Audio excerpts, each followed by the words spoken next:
कन्यादान। आज मयुरीचं लग्न होतं। पूर्ण घरात आनंदाचे वातावरण होते। पूर्ण घर फुलांनी सजवलं होतं। मयुरी तर एखाद्या परीसारखी दिसत होती। नाजूक, सुंदर, खूप खुश होती ती। तिचं ते चेहऱ्यावरचं मोहक हास्य तिचं सौंदर्य आणखीन खुलवत होतं। तिचा होणारा नवरा अभि तिच्याकडे प्रेमाने पाहत होता। काही दिवसापूर्वीच अभि तिला पाहायला आला होता आणि बघता क्षणीच त्यांच्या लग्नाला होकार दिला होता। खूप सुंदर जोडी होती त्यांची। पण थोड्याच अंतरावर बळवंतराव उभे होते, मयुरीचे बाबा। खूप कौतुकाने मुलीकडे पाहत होते। मयुरीच्या चेहऱ्याकडे पाहत पाहत ते भूतकाळात हरवले। मयुरीचा चेहरा तिच्या आईसारखाच होता। साधी, सरळ होती तिची आई। मोठ्या थाटात लग्न झालं होतं त्यांचं। 1 वर्षाचा सुखाचा संसार झाला असेल त्यांचा। मग चाहूल लागली येणाऱ्या बाळाची। खूप जपायचे बळवंतराव त्यांना।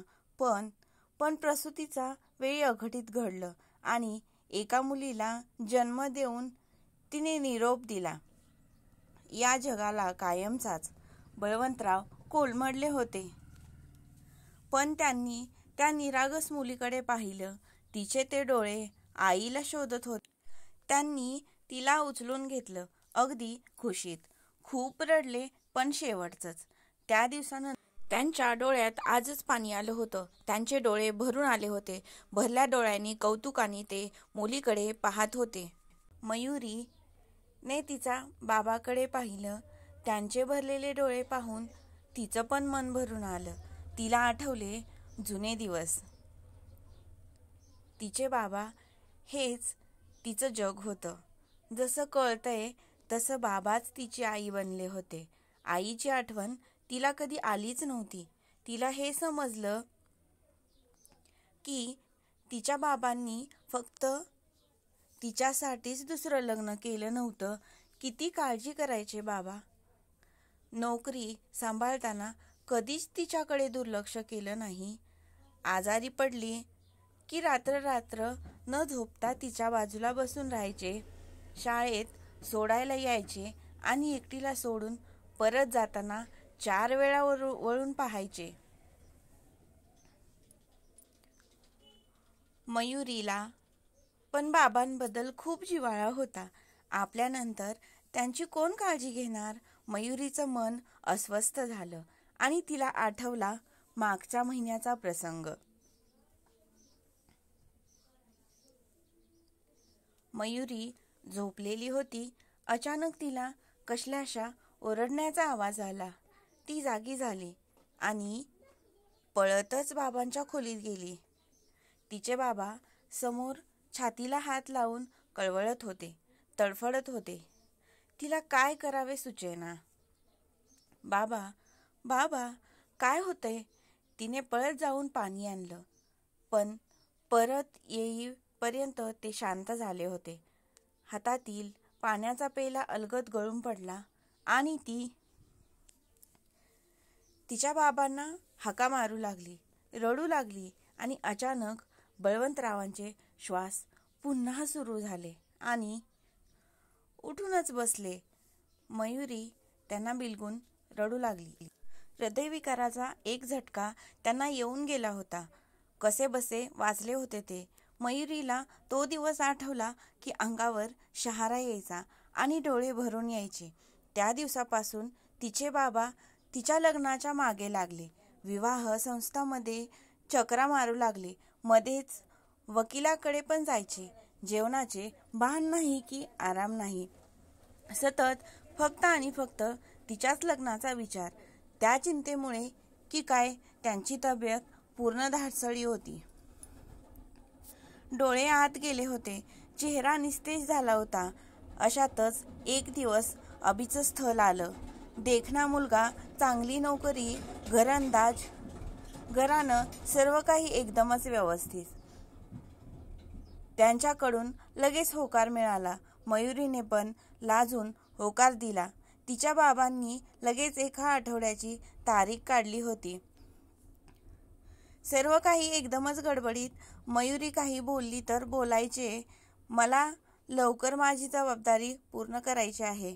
आता कन्यादानाची वेळ आली होती. भरल्या डोळ्यांनी आणि जड अंतकरणाने त्यांची तीच कन्यादान केलं. जाताना खूप रडले दोघे. मयुरीचे तर पाय निघत नव्हते बाबांना सोडून जाताना, पण ही तर जगाची रीतच होती. मयुरी गेली, पाहुणे पण गेले. तिचे बाबा खूप वेळ एकाच जागी बसून होते. नंतर त्यांनी कागद आणि पेन घेतला, काही लिहू लागले. दुसऱ्या दिवशीच मयुरीला वाईट बातमी मिळाली. तिचे बाबा हे जग सोडून गेल्याची. ती आणि अभि लगेच निघाले. लोक जमले होते. मयुरी खूप रडली. तिचा बाबा निर्जीव पडून होता समोर. अंत्यविधी पार पडला. मयुरी अजूनही रडत होती. तेवढ्यात तिचं लक्ष टेबलावर ठेवलेल्या चिठ्ठीवर गेली, ज्यावर पेपरवेट म्हणून तिची बाहुली ठेवली होती. तिने ती चिठ्ठी उचलली. खाली घर आणि जमिनीचे कागदपत्र होते. ते त्यांनी 2 आठवड्याआधी तिच्या नावावर केलं होतं. ती चिठ्ठी वाचू लागली. माझी छकुली, तू आधी डोळे पुस. तुला माहीत आहे मी तुला रडताना नाही पाहू शकत. एक ना एक दिवस हे होणारच होतं. नको रडूस. मी खरंच खूप भाग्यवान आहे, कारण या जगात मुलीचा बाप असणं ही भाग्याची गोष्ट आहे. पण मला तुझी आई आणि बाबा हे दोन्ही पण बनून राहता आलं. खूप समजूतदार निघालीस ग तू. कधीच आईचा हट्ट नाही केलास. तरी पण माझ्याकडून काही कमी राहिली असेल तर माफ कर पोरी. तुला आठवत असेल त्या दिवशी मला हृदयविकाराचा झटका आला होता. खरं तर तेव्हाच मी हे जग सोडलं होतं. माझ्यासमोर अंधार पसरला. माझ्यासमोर रेड्यावर बसलेला काळा कुट्ट धिप्पाड व्यक्ती होता.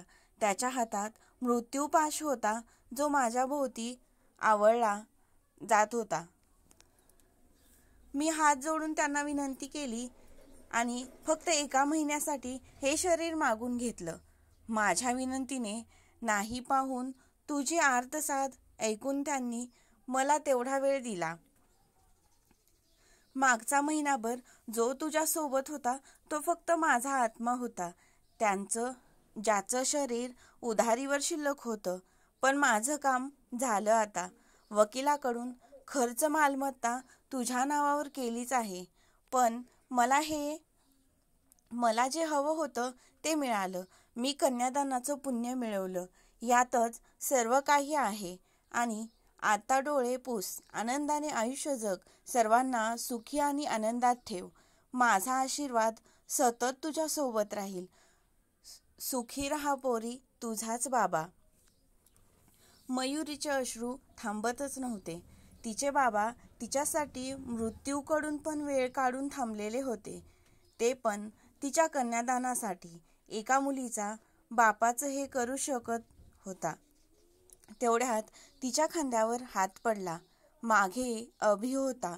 त्याने तिचे अश्रू पुसले आणि बोलला, मी तुझ्या डोळ्यात अश्रू नाही पाहू शकत.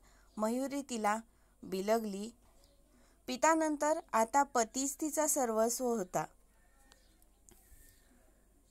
कशी वाटली कन्यादानाची कथा नक्की कमेंट करून सांगा.